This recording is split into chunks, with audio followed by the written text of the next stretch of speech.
Halo semua, apa kabar? Semoga dalam keadaan baik dan sehat.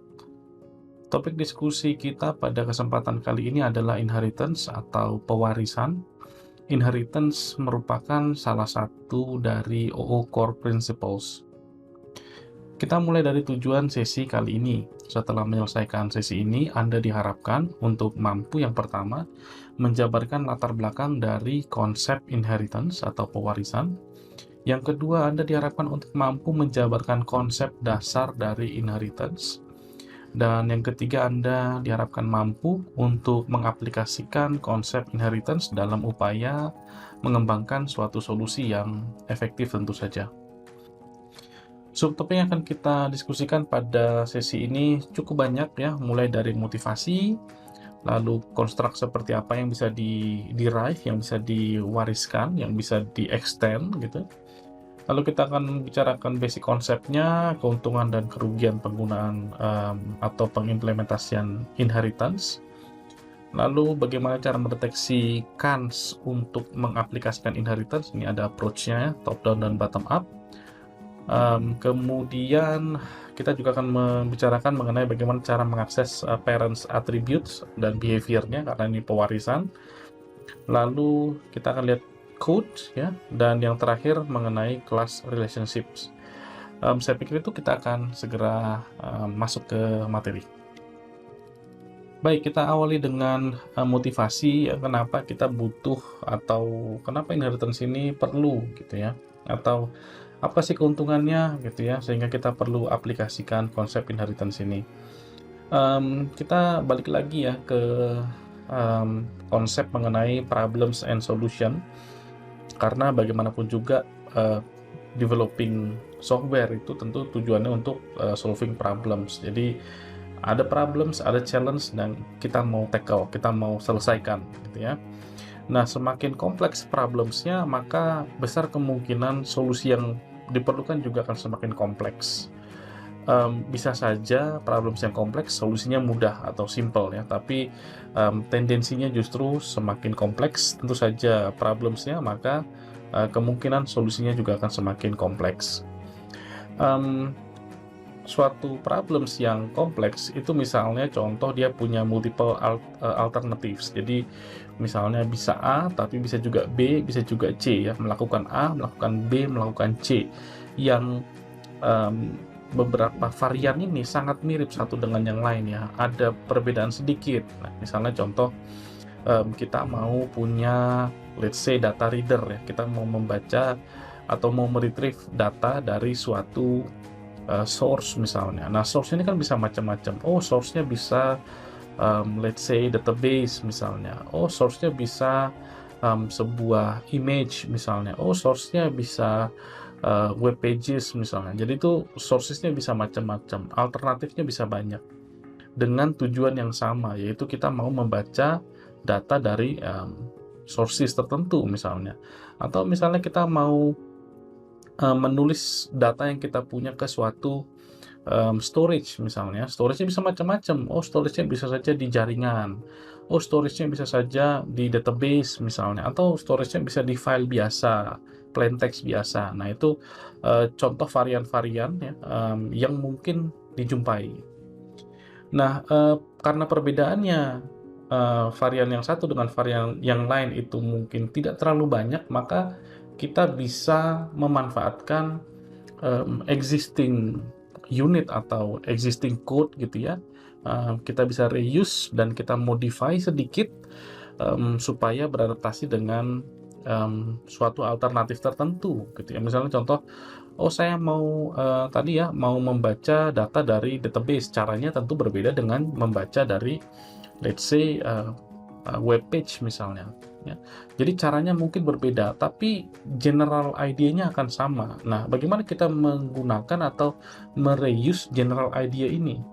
Nanti bagian yang sangat spesifik ya kita akan definisikan secara terpisah ya, atau kita redefinisi bagian yang memang tidak bisa disamakan atau tidak bisa di-generalisir gitu ya.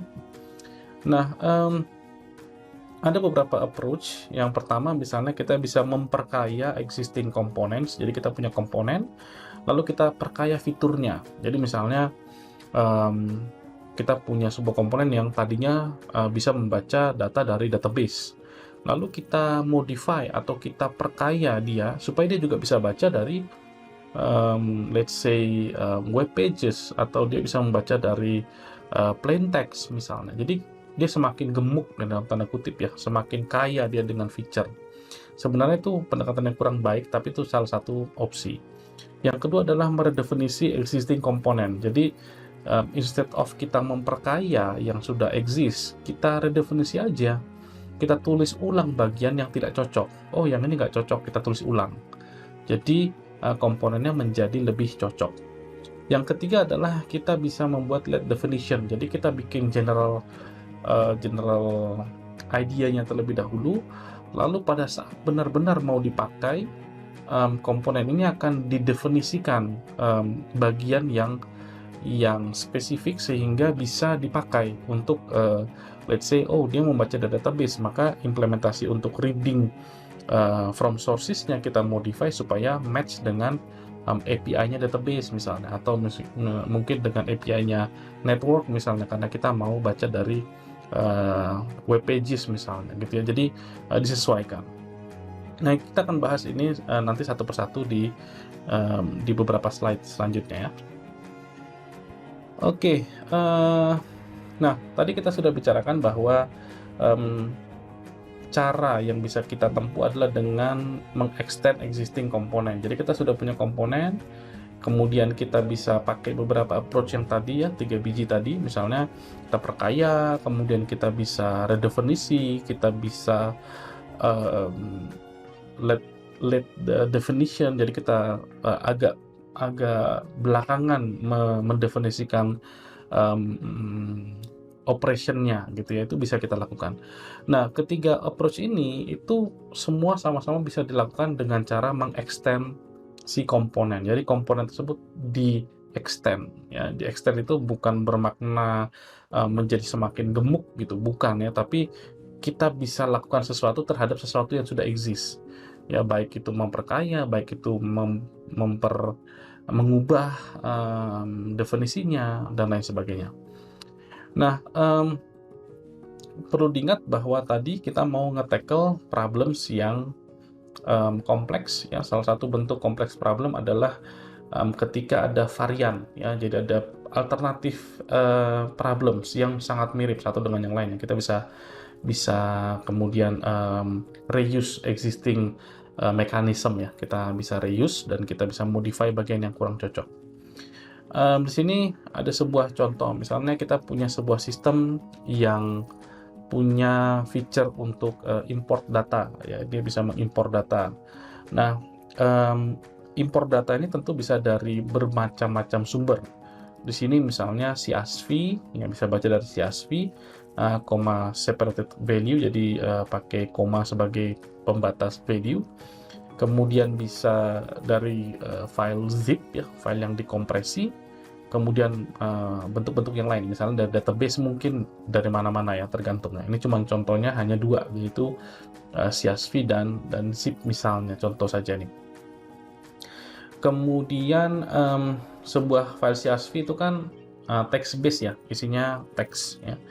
Kemudian kita bisa mengkompresi file teks tadi sedemikian rupa sehingga data yang nanti ditransmisi itu bisa lebih kecil ya, yang ditransmisi ya, benar ya, yang ditransmisi.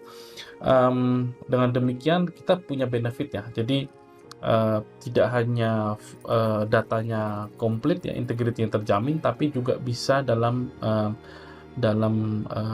size yang lebih compact. Jadi misalnya let's say teman-teman punya sebuah CSV ukurannya 100 GB misalnya. Itu jarang ya ada 100 GB ya. Nah, let's say ada 100 GB. Kemudian teman-teman kompres. Nah, setelah dikompres itu mungkin jadi cuma 15 GB. Jadi lebih hemat space. Nah, oleh sebab itu kita mau punya si importation feature ini, atau feature untuk impor ini bisa menangani 2 hal ya. Dia bisa menangani yang CSV, tapi dia juga bisa menangani yang zip atau yang compressed file ya. Jadi dia bisa ngimpor dari situ. Mungkin ada varian yang lain, misalnya baca dari database, baca dari jaringan ya, tapi itu out of scope. Misalnya kasus yang kita angkat di sini hanya CSV dan zip. Oke, nah kita akan lihat bagaimana nanti case study ini kita akan bawa untuk menunjukkan bagaimana sih powerful-nya sebuah atau powerful-nya konsep inheritance ini. Oke, kita lanjut ya. Nah, terlebih dahulu kita harus ketahui apa saja yang bisa inherit ya. Ada dua yang bisa di-inherit. Yang pertama tentu saja kelas, yang kedua adalah interface. Nah, kita belum belajar interface, kita akan belajar di lain kesempatan, tapi kedua benda ini bisa di-inherit. Nah, untuk kelas sendiri dia bisa di-inherit baik kelas yang abstrak dan kelas yang konkret. Nah, untuk yang abstrak kita akan bicarakan next time. Yang saat ini kita sudah pakai itu adalah kelas-kelas yang konkret ya. Kelas yang abstrak itu misalnya contoh abstract collection, misalnya abstract list, itu termasuk abstract classes. Untuk interface ini bisa di-inherit ya. Jadi sebuah interface bisa di-inherit dengan interface yang lain. Jadi kelas dengan kelas, interface dengan interface. Ya, itu harus teman-teman ingat.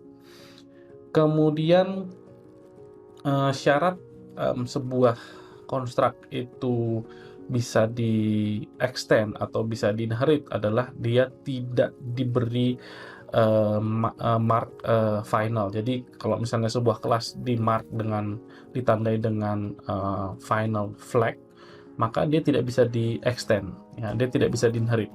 Oke. Kemudian sebuah konstruk bisa di-derive atau bisa di-inherit menjadi multiple subtypes atau multiple child class gitu ya, kalau kelas, kemudian atau sub interfaces gitu ya, jadi bisa banyak. Jadi ada parent, kemudian ada child gitu ya. Jadi ada parent class, ada parent interface, kemudian ada child class atau child interface, kemudian ada istilah yang lain misalnya dengan super class, dengan subclass. Jadi itu terminologi yang sebenarnya bisa teman-teman gonta-ganti ya. Jadi parent dengan super itu sama, kemudian child dengan sub class itu sama ya. Jadi teman-teman bisa pilih yang mana-mana, that's okay. Kemudian kita akan lihat basic konsep dari inheritance. Ketika sebuah construct, let's say kelas misalnya ya, ketika kita inherit ya, atau kita wariskan, kita bisa seperti yang tadi kita sempat jelaskan, sempat saya sampaikan bahwa kita bisa memperkaya ya, kita bisa extend ya. Memperkayanya bisa saja, ambil contoh menambahkan atribut tambahan atau misalnya menambah metode tambahan gitu ya. Kemudian pilihan yang selanjutnya adalah kita bisa membuat spesifik implementation. Misalnya contoh tadi kita mau baca data atau mengimpor data dari CSV dengan zip, tentu caranya berbeda. Jadi ada spesialisasi di sana. Atau misalnya kita mau baca data atau mengimpor data dari let's say spreadsheet misalnya, itu tentu caranya berbeda. Ya, jadi itu ada spesialisasi di sana, bisa kita lakukan. Atau kita bisa juga mengubah behavior dari parentnya ya. Jadi misalnya parentnya punya sebuah metode ya, kemudian metode itu perlu kita modify sedikit ya, kita perlu adjust sedikit supaya cocok dengan kasus yang spesifik. Misalnya contoh tadi kita mau baca dari zip misalnya, dari zip file atau compressed file. Jadi compressed file itu kan tentu harus diekstrak dulu, hasil ekstraksinya baru diimport CSV-nya kan gitu ya. Jadi ada step yang perlu ditambah, yaitu bisa menggunakan inheritance juga. Nah, inheritance sendiri adalah bentuk dari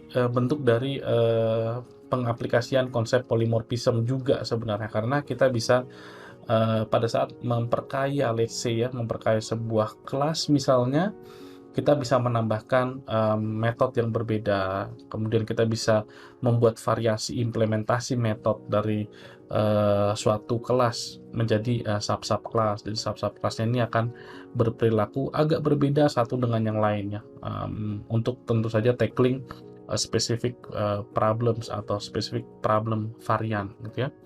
Nah, ini agak-agak filosofis ya, agak konseptual, tapi mudah-mudahan teman-teman bisa nyambung.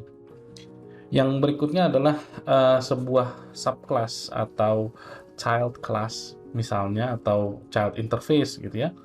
Itu hanya bisa menginherit dari satu parent saja, atau eh, satu superclass ya, atau super interface gitu ya. Jadi hanya satu parentnya untuk di konteks Java tentu saja. Nah, di bahasa pemrograman yang lain ada yang memungkinkan multiple inheritance. Jadi satu kelas, let's say, itu bisa datang dari multiple parents. Ya, itu misalnya di C++ dan di Eiffel. Tapi kita tidak membicarakan itu, kita hanya membicarakan Java yang menjadi vehicle kita. Jadi di Java inheritance hanya bisa dari satu superclass. Satu superclass bisa punya banyak subclasses, tapi satu subclasses hanya memiliki satu superclass. Ya, kira-kira seperti itu. Nah, kemudian parent class atau superclass, ini karena kita konteksnya kelas misalnya, itu bisa menginherit baik abstrak maupun concrete class ya. Nah, kita akan bicarakan abstrak class di next time, tapi untuk sekarang idenya seperti ini, jadi bisa. Kemudian keyword yang kita gunakan adalah extends. Jadi subclass pada saat teman-teman mendefinisikan subclass, teman-teman tambahkan extends ya. Jadi extends baru nama dari superclassnya apa. Kemudian apa saja yang diwariskan dari parent atau dari superclass ke child class atau ke subclass gitu ya. Virtually semua ya, semua yang ada di parent itu akan dimiliki oleh child class-nya juga. Yang menjadi key perbedaan adalah visibility-nya ya. Jadi kalau di parent itu punya, let's say, atribut yang private, maka child class tidak bisa melihat atribut tersebut, atau mungkin metode ya, ada metode juga yang private, dia nggak bisa lihat, otomatis tidak bisa akses. Selain itu, yang misalnya punya akses modifier public, kemudian protected, apalagi kemudian satu lagi no modifier, itu semua bisa diakses oleh subclass, atau visible dari subclassnya. Oke. Selanjutnya kita akan lihat keuntungan dan kerugian dari penggunaan inheritance itu sendiri. Inheritance memang memberikan atau menawarkan keuntungan ya, terutama reusability. Jadi teman-teman bisa definisikan sebuah unit ya, atau sebuah construct, kemudian construct itu bisa teman-teman modify slightly, atau ya teman-teman bisa perkaya sesuai dengan kebutuhan. Jadi teman-teman nggak perlu nulis code berulang-ulang ya untuk perubahan yang hanya sedikit gitu ya. Nah, dengan demikian proses development itu bisa lebih cepat ya, bisa ya faster lah ya.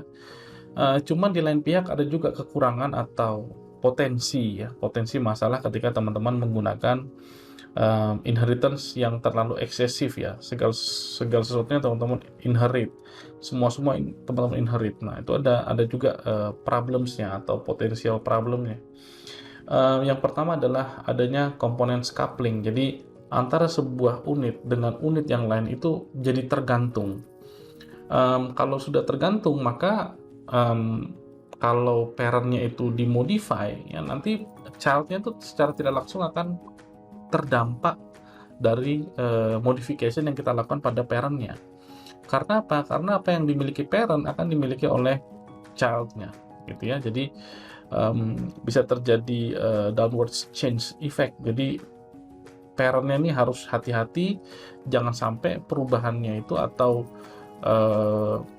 change yang kita lakukan itu mengubah behaviornya ya. Kalau mengubah behaviornya, maka childnya juga akan berubah behaviornya, dan dampaknya bisa kemana-mana. Jadi ya itu kurang baik ya. Kemudian kalau teman-teman salah desain ya, ketika teman-teman salah desain, karena ingat tadi setiap subclass itu hanya boleh punya satu parent ya. Jadi ketika desainnya itu sudah miss ya, maka sampai ke bawah itu akan miss terus ya. Jadi kesalahan itu akan dibawa ke keturunan yang kedua, ketiga, keempat ya. Artinya kalau desainnya salah. Jadi harus hati-hati. Oke, kira-kira itu untuk advantage dan disadvantage dari penggunaan interface. Inheritance ya, sorry ya, bukan interface. Oke, berikutnya adalah bagaimana kita bisa mendeteksi kans untuk mengaplikasikan inheritance ya. Jadi ada dua approach nih. Approach yang pertama adalah top down atau kita spesialisasikan. Yang kedua adalah bottom up atau generalisasi. Jadi spesialisasi atau generalisasi ini cuma masalah perspektif aja. Nah, kalau top down itu biasanya kita punya suatu perspektif yang ada di atas ya. Kemudian kita melihat ada alternatif di bawahnya. Ya, misalnya contoh tadi, saya butuh feature untuk import. Ya, jadi feature-nya import dulu. Kemudian dia didekomposisi atau bisa dilihat alternatif importation-nya. Dari CSV, dari zip, dari let's say database, dari spreadsheet. Nah, itu adalah approach yang top down. Jadi kita punya ide di atas dulu yang general, kemudian kita lihat spesifik needs-nya. Ini dari CSV, ini dari zip compressed file misalnya. Ini dari database dan lain sebagainya. Nah, itu kalau dia spesialisasi, kita membuat yang spesial dari yang generik, yang umum. Nah, approach yang kedua adalah bottom up. Nah, ini lebih sering terjadi sebenarnya yang bottom up ini. Dimana teman-teman ketika ngedevelop suatu komponen, terus ada thing di dalam pikirannya. Loh, ini kan kayaknya aku pernah buat nih kelas kayak gini nih, di mana ya? Nah, ketika teman-teman merasakan adanya duplikasi, ini ada duplikat kayaknya nih code-nya nih, yang saya barusan buat dengan yang kemarin, ada duplication. Nah, kalau sudah ada duplication, ini adalah ciri-ciri teman-teman bisa membuat general form dari kedua duplicated components ini. Jadi teman-teman bikin benda yang generalnya, yang generiknya, lalu teman-teman inherit dari benda yang generik tersebut.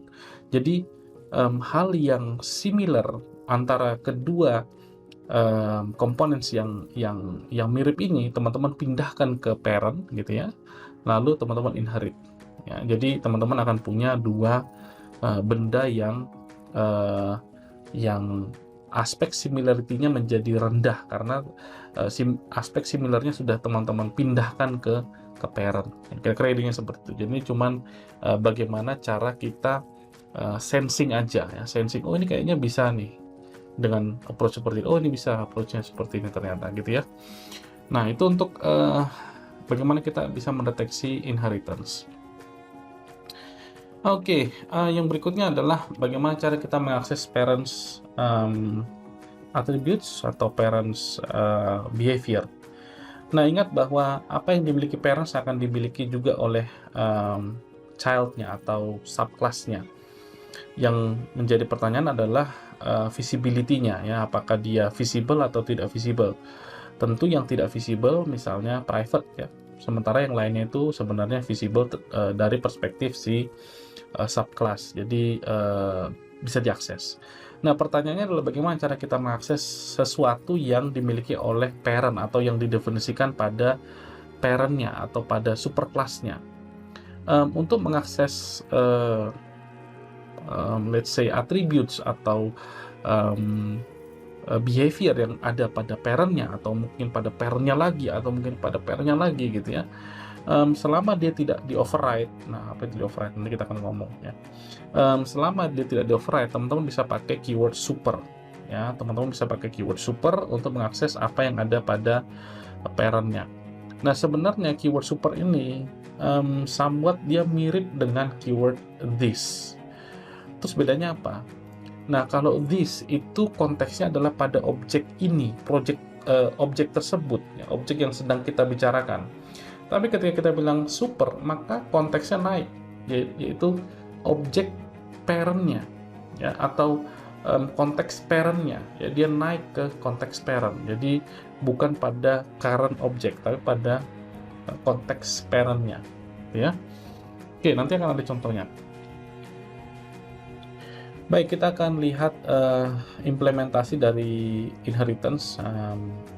Dari tadi kita ngomongin yang terbang-terbang ya, konseptual. Nah, kita mau sekarang lihat in action-nya seperti apa. Nah, part yang pertama adalah enriching komponen. Jadi kita akan coba mempraktikkan bagaimana cara kita bisa memperkaya komponen yang sudah exist dengan approach-nya inheritance gitu ya. Nah, case tadi yang kita pakai masih yang tadi ya, data importer. Jadi kita punya feature untuk mengimpor data, kemudian dia bisa mengimpor dari CSV, let's say. Kemudian ada opsi yang lain di mana CSV tersebut dikompres. Nah, kalau dikompres, kita akan menggunakan zip importer, di mana kompresinya adalah zip misalnya. Nah, di sini ada sebuah kelas diagram simple sekali ya. Di sana kita punya kelas data importer. Nah, kelas data importer ini punya dua buah methods. Yang pertama adalah import rows. Di sini ada dua dimensi string dua dimensi. Jadi string ini merepresentasikan seperti tabel konsepnya. Jadi baris pertama itu ngomongin satu row data, kemudian ada kolom-kolomnya, kira-kira seperti itu ya.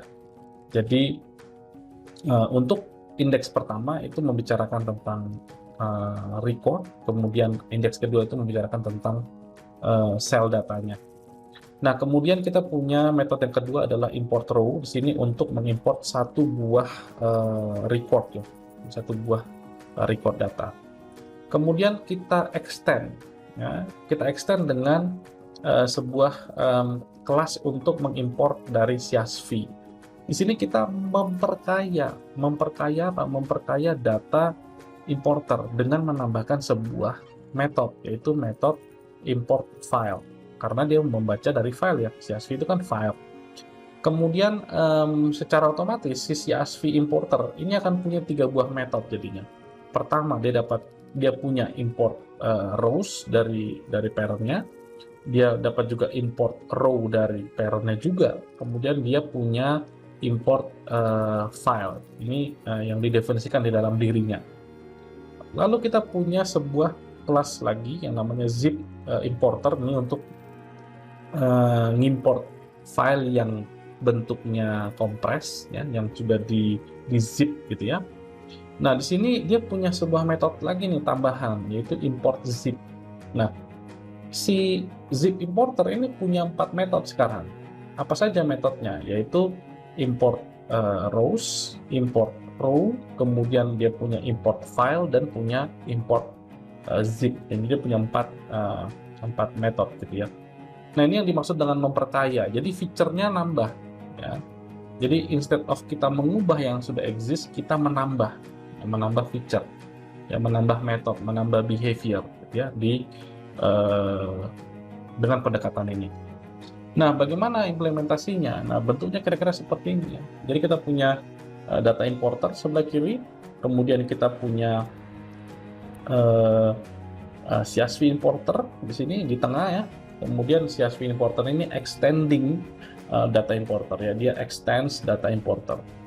Kemudian kita punya CSV ya, zip ya, zip importer yang di bawah, dia mengextend CSV importer ya. Jadi kalau dilihat ini adalah implementasi dari yang tadi, dari kelas diagram yang tadi. Oke, kemudian kita punya main di sini. Kemudian di main ini disimulasikan kita punya CSV dan zip importer. Lalu kita gunakan kedua objek ini untuk mengimport data ya. Nah, misalnya contoh CSV importer kita gunakan untuk mengimport sebuah CSV, data CSV misalnya. Nah, ini akan sukses ya. Kemudian kita coba run zip importer.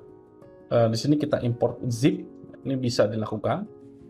Kemudian untuk yang ketiga kita run zip importer, tapi kita pakai metode yang ada pada parent-nya, yaitu metode CSV importer. Nah, ini bisa juga. Kenapa bisa juga? Karena zip importer secara tidak langsung memiliki juga metode-metode yang dimiliki oleh parent-nya, yaitu CSV importer. Nah, ini bisa di-run ya, jadi outputnya kira-kira seperti itu.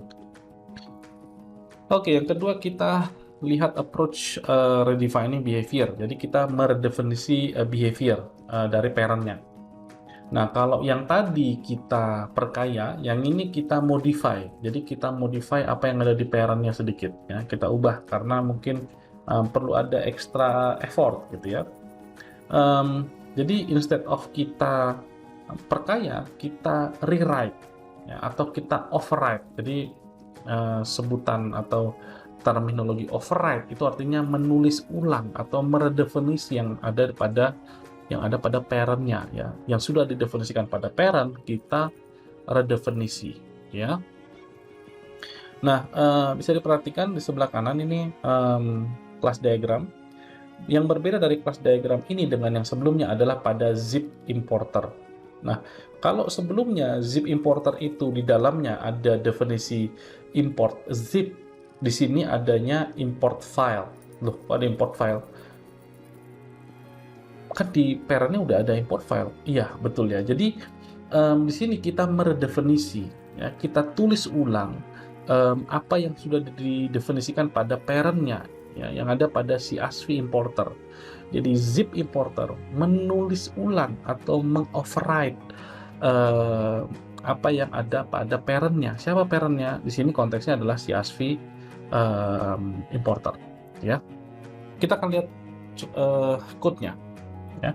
Nah, di sini tentu yang berubah adalah zip importer ya, bukan pada dua kelas yang lain ya. Di zip importer aja yang kita lihat di sini. Nah, di sini kita tulis ulang import file yang tadinya kalau kita lihat di atas ya, kalau yang tadinya itu dia melakukan pemeriksaan CSV lalu dia lakukan parsing. Nah, kalau di sini yang dia lakukan adalah ya, perhatikan, dia mengecek apakah ini zip atau bukan. Ya, filenya ini zip atau bukan, supported atau tidak supported gitu ya. Lalu untuk proses importing CSV-nya karena sudah di dekompres, jadi kan di unzip gitu ya, sudah di dekompres, maka dia meminta parent-nya. Nah, ini pakai super. Jadi dia meminta parent-nya untuk melakukan importation. Jadi setelah di unpack, setelah di unzip, itu kan hasilnya CSV ya. Nah, CSV ini yang dilempar ke parent-nya. Hey parent, ini aku udah unzip nih, tolong kamu teruskan. Gitu ya. Jadi ini contohnya. Contoh penggunaan keyword super. Jadi kita mengakses sesuatu yang didefinisikan pada parent-nya ya. Loh Pak, ini bukannya kita sudah override ya? Yes, kita sudah override, tapi kita tetap bisa mengakses apa yang ada pada parent nih. Oke, nah ini adalah contohnya. Kemudian kita lihat di main. Di sini kita punya main, kemudian ini sama dengan yang tadi, ya konsepnya. Bedanya di sini adalah pada zip importer, ya, pada zip importer, ingat bahwa kita sudah mengoverride zip importer, kita sudah mengoverride import file yang tadinya pada CSV importer itu membaca CSV menjadi membaca zip atau compress file, maka pada perintah yang ketiga di mana kita memerintahkan zip importer untuk mengimport file bertipe CSV, ini akan menjadi error. Kenapa ya? Karena filenya tidak supported ya, tidak bisa tidak sesuai dengan definisi dari import file yang ada pada zip importer ya, yang requirement-nya adalah filenya zip ya, sementara di sini yang kita berikan filenya adalah CSV, jadi dia fail. Oke, kira-kira idenya seperti itu. Kemudian yang terakhir adalah let definition. Jadi definisinya kita tunda selama mungkin sampai dia nanti benar-benar dibutuhkan. Nah, ini agak-agak seru di sini. Di sini konsepnya sangat mirip dengan yang tadi sebenarnya, sangat mirip dengan baik yang approach yang pertama maupun approach yang kedua. Nah, di sini kita mereinforce dengan menggunakan sebuah interface. Nah, interface-nya apa? Nah, kita akan bicarakan next time, tapi interface ini isinya adalah definisi saja tanpa ada body. Jadi dia hanya memberikan spek ya, bukan definisi ya. Dia memberikan spek suatu behavior gitu ya, hanya spek saja tanpa ada full definition-nya atau tanpa body ya. Nanti kita akan bicarakan next time. Nah, di sini kita punya data importer masih kayak tadi, kemudian kita punya CSV importer masih kayak tadi. Nah, sekarang kita punya zip importer. Ini sebenarnya di zip importer ini yang berbeda adalah kita menggunakan atau kita create sebuah metode yang didefinisikan atau dispesifikasikan pada file dekompresor. Jadi file dekompresor ini ya seperti namanya ya, dia mendekompres ya, atau mengunpack ya, mengunpack sebuah zip. Nah, di sini konteksnya zip ya, atau compress file, contohnya zip. Kemudian dia akan mendekompres sebuah file. Kemudian file tersebut akan hasil dari dekompresi tersebut adalah sebuah file gitu ya. Jadi dia akan mendekompres sebuah zip, dia akan menghasilkan suatu file yang lain hasil dari dekompresi ya. Di sini asumsinya tentu saja hasil dekompresinya adalah sebuah file CSV nantinya. Oke, kelas diagramnya kira-kira bentuknya seperti ini. Nah, kita akan lihat implementasinya sekarang. Nah, untuk data importer dan CSV importer nggak ada perubahan. Yang berubah lagi-lagi adalah zip importer. Nah, di sini kita punya sebuah metode yang namanya dekompres. Nah, dekompres ini datang dari mana? Dekompres ini datang dari interface file dekompresor. Jadi di sana hanya didefinisikan saja bahwa nanti ada sebuah metode untuk ngedekompres. Nah, definisinya ada di mana? Definisinya nanti baru ada pada zip importer yang mengimplementasikan spesifikasi file dekompresor, gitu ya. Jadi ini yang harus dipahami ya. Implementasi dari dekompres itu tidak ada pada interface, tapi adanya pada kelas yang mengimplement interface tersebut. Jadi di sini kita punya dekompres. Lalu kita perhatikan ya, import file di sini kita override sedikit. Kemudian hasil override-nya atau perubahannya adalah pertama kita dekompres dulu, baru kita lempar ke parent-nya. Ya, jadi kita dekompres dulu filenya karena zip yang masuk, lalu kita lempar ke parent-nya. Itu kenapa sebenarnya ini adalah kayak gabungan gitu ya, kayak gabungan dari approach yang pertama dan approach yang kedua. Nah, approach yang ini cenderung lebih fleksibel nantinya. Misalnya contoh, teman-teman nanti mau bikin, dia bisa ngekompres atau dia bisa ngedekompres dengan let's say bentuk kompresi tar misalnya, atau rar misalnya, atau tar.gz misalnya, itu bisa ya. Jadi dia akan semakin fleksibel kalau dengan menggunakan approach yang ini ya, meskipun sekarang belum terlalu kelihatan karena case-nya sangat simple. Nah, kita akan lihat nanti di masa mendatang case-nya akan semakin kaya dan pemanfaatan konsep ini akan lebih kelihatan mantapnya gitu ya, atau kegunaannya atau fleksibilitasnya. Oke, kita akan lanjut. Nah, ini adalah contoh dari yang tadi ya, implementasi atau penggunaan dan approach yang ketiga, yaitu late definition. Nah, di sini kita masih menggunakan konsep yang sama dengan sebelumnya. Nah, di sini si import file yang kita definisikan pada zip importer itu merequire zip ya, jadi tidak merequire CSV ya. Kenapa? Ya karena kita lihat definisinya tadi, dia hanya minta permintaannya adalah zip ya, karena kita sudah punya dekompresor. Nah, kira-kira idenya seperti itu, jadi outputnya akan seperti ini ya. Ketika kita masukkan CSV pada zip importer, tentu dia akan menolak ya. Jadi ini adalah kombinasi antara approach 1 dan approach 2 ya. Apakah definisi ini salah? Ya enggak ya, tergantung sama penggunaannya dan tergantung sama desain teman-teman maunya bagaimana. Ya, kalau di sini sudah disebut dengan zip importer, tentu dia harus import zip, ya, bukan mengimport yang lain. Kalau teman-teman mau yang lain, ya tentu pakai importer yang berbeda. Jadi ini adalah contoh spesialisasi dari bentuk general, yaitu data importer tadi ya, kalau kita lihat kelas diagramnya. Oke, kira-kira ininya seperti itu.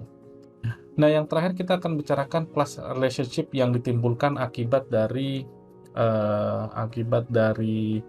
inheritance ya. Kita sudah mengenal secara umum dua buah sebenarnya. Jadi class relationship itu yang kita sudah pelajari ada dua sebenarnya. Ada yang asosiasi biasa ya, asosiasi itu sangat weak sekali.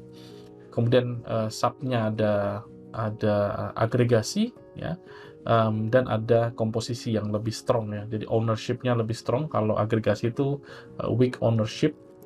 Kemudian sekarang kita punya bentuk relationship yang baru, yaitu generalization atau specialization relationship.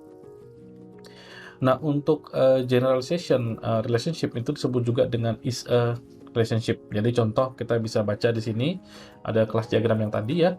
Jadi di sini kita bisa bilang zip importer is a CSV importer, gitu ya.